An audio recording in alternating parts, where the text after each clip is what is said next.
These 2 gold bars, worth about the price of a house, came from this bag of black powder bought for $60,000. Total weight, 1,766 grams.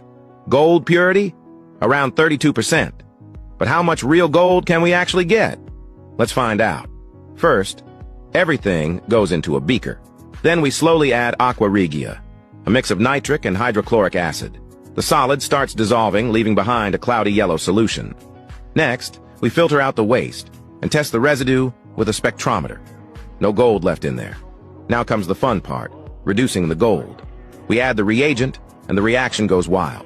But look, the solid still isn't pure. There's other stuff in it. So we start again. More aqua regia, a second purification.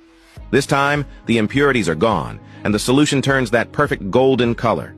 Add the reducer again, and now we've got spongy gold, clean, bright, and beautiful.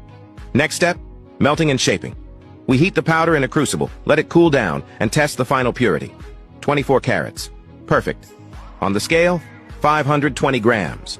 That's way less than expected, which means there's still gold hidden in the leftover residue.